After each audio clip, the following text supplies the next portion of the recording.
Great job on the New Year's Eve show. Thank you. Are the rumors true that you were originally offered the role of Selena but turned it down? Yes. That is true. Yeah.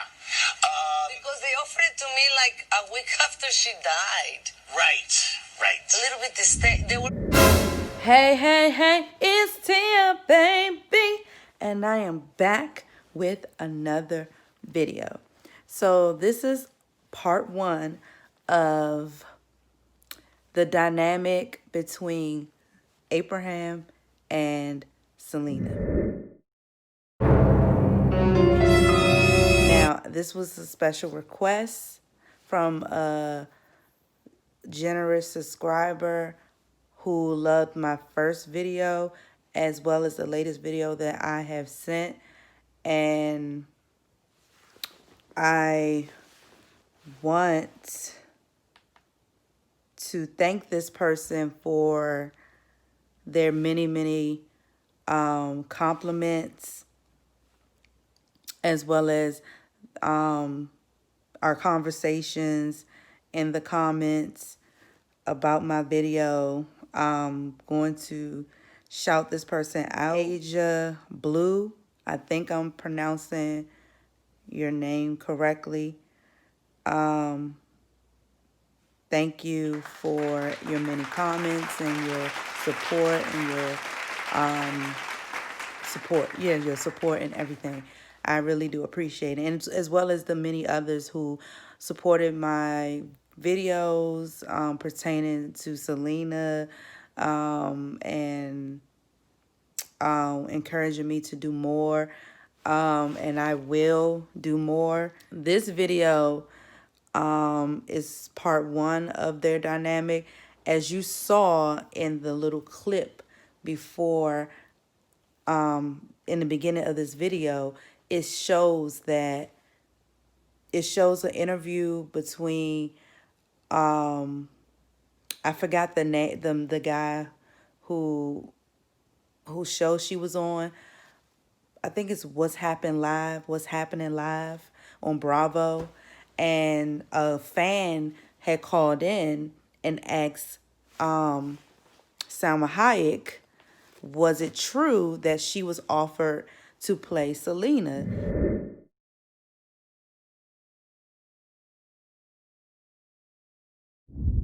In the Selena movie back in 1997, she said that the rumors were right. Now, what was news to me was I didn't know that that Abraham contacted her a week after she died. I thought that she was contacted a year after she died, not a week. Now, that shit blew me away because I'm like, a week?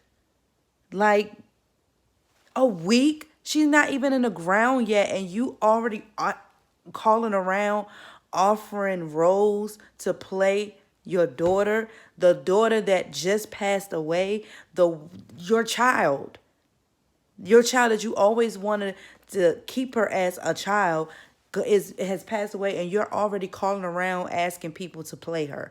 That is, to me, calculated, crazy, and like I said, it just proves to me that he has something to do with it, because that shit blew me away. It literally was crazy. When I said I heard that, and then you can hear that she almost said it was disturbing, but she stopped herself. I didn't complete the whole interview thing because it basically said that she basically said that J-Lo did a great job playing her, and she felt like the role wasn't for her. That it wasn't for her, but it was for J-Lo. But it sounded like she was about to say disturbing, but she caught herself.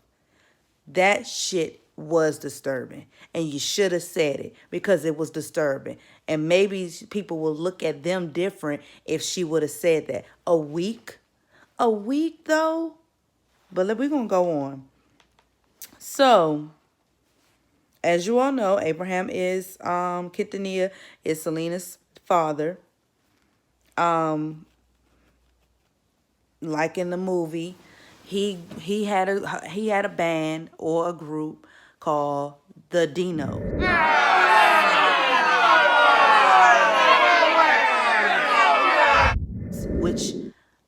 when Selena was in the band, started her band, she kept the name the Dinos. I guess he may have, I guess in honor of his old band. But he was in a group called the Dinos, but his career did not go off like Selena's did. It really didn't go off. So he just let it go. So years later, or decades later, he basically he forced upon his family, his kids, to live out his dream that he couldn't fulfill by forming a group called Selena y los Dinos.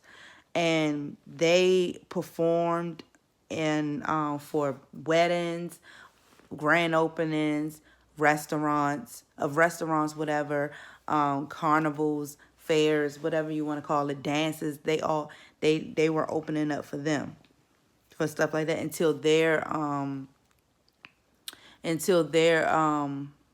thing branched off.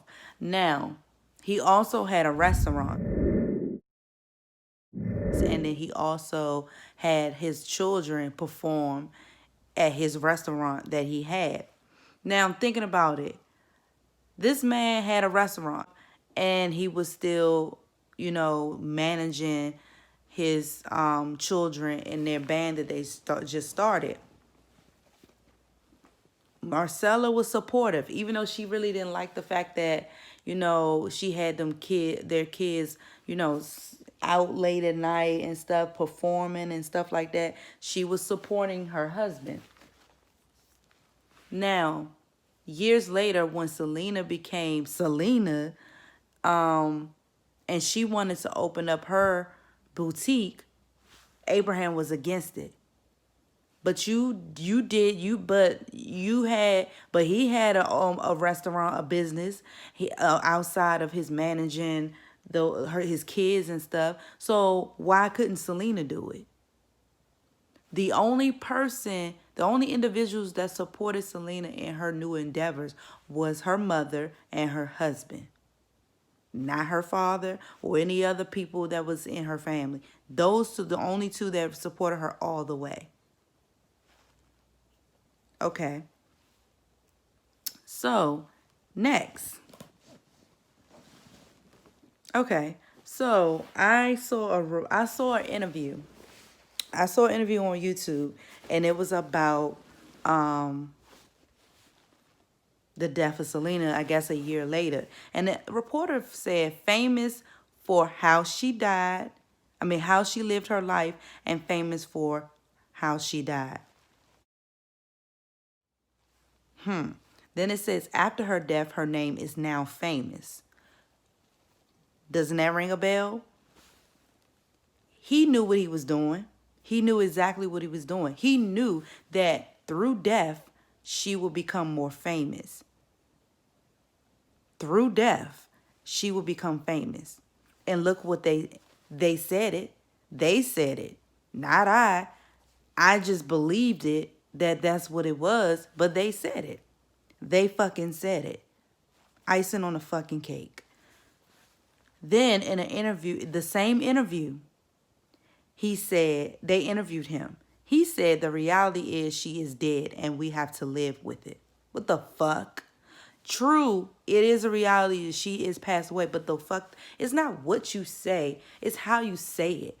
Like, what the fuck? That sounds so fucking careless, so fucking it sounds like it is what it is type shit. Like, it is what it fucking is.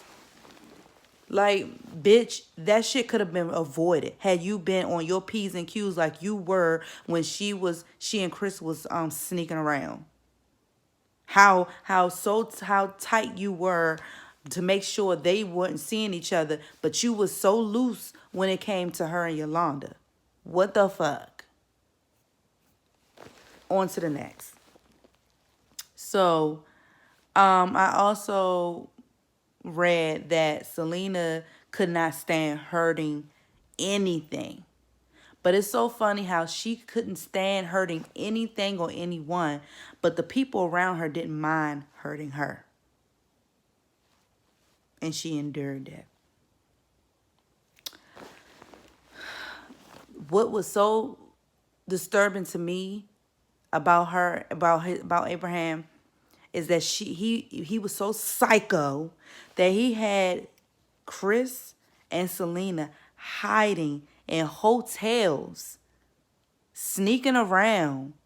They are fucking grown. They were 20, between the ages of 20, 22 years old. Why are you having these grown folks sneaking around like they're 15 years old and in love? That doesn't make any sense. He had him in hotels, staying in hotels, so she can sneak over across the river or wherever there was, the lake, to meet him, but then found out that her aunt works at the hotel that he was staying at in Corpus Christi, and she panicked like her whole soul was going to come out of her body. Like, that's how scared she was. And she was like, he was playing with her when he was like, oh, it's cool, whatever. But she was like, no, shut up. Like, if we get found out, if my aunt sees us, it's going to be crazy. Because I guess the aunt is going to tell, the aunt that she's referring to is the female that is married to her uncle, that's married to Abraham's brother.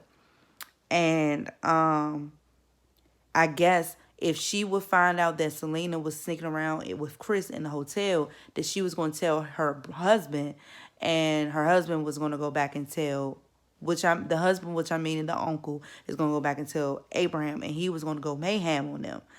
But I'm saying they're grown. Why does it matter if they're together? Like, they're grown. They're not children.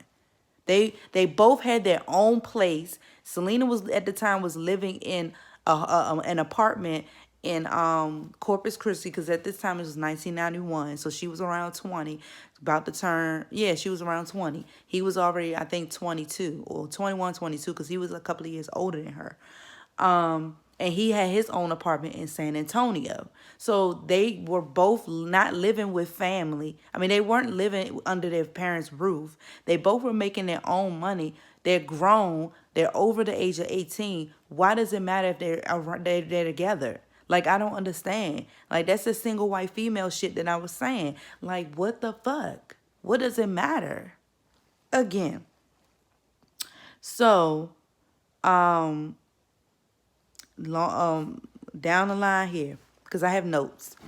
So AB wanted to be a rock. I found out that AB wanted to be a rock musician. Didn't know that.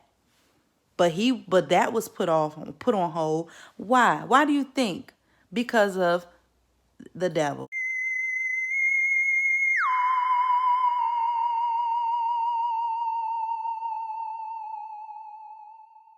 Abraham had insisted, matter of fact, no, the better word, forcing the family to form a band to play Tejano music.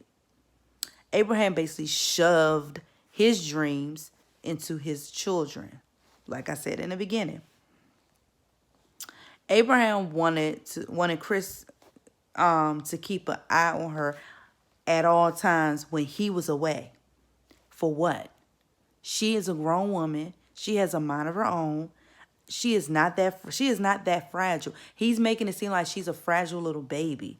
She is not a fragile woman. She achieved a lot in her life in those 23 short-lived years. She is far from fragile. She know what she doing. Crazy. But he wasn't acting like that with his other kids. He wasn't acting like that with Suzette. He wasn't acting like that with AB. So why are you acting like that with Selena? Because that's your money. That's your ticket. That's your golden ticket. That's your money. That's why. You don't really care about her well-being. You just care about that fucking money that you were getting because that's your meal ticket. The fuck? Crazy. Another Joe Jackson. But worse. So, also, Suzette. So Suzette, who is the devil's advocate, told Abraham about Selena and Chris. And like I said in the previous videos, when about seeing them on the bus holding hands or flirting with each other. She got mad, slammed the door, and told the dad. So when the dad found out, the dad confronted Chris. And he told him, and I quote, "If you say a single word about this conversation with Selena, I will deny it, and she is going to believe me." Let me say that again. If you say a single word about this conversation to Selena, I will deny it and she will believe me. Who the fuck do you think you are, Abraham? Who the fuck you think you are? Who says that to someone but a fucking psychopath? That sounds like some psychopath devilish shit. Like, what the fuck are you? So you're basically saying that you are the puppet master and she is your puppet, and whatever you say, whatever you say goes. If you say jump, they say how high. That's some fucking psychopath, devilish, fucking controlling, manipulative, crazy ass shit. You are fucking crazy. Abraham Quintanilla. Crazy, crazy, crazy.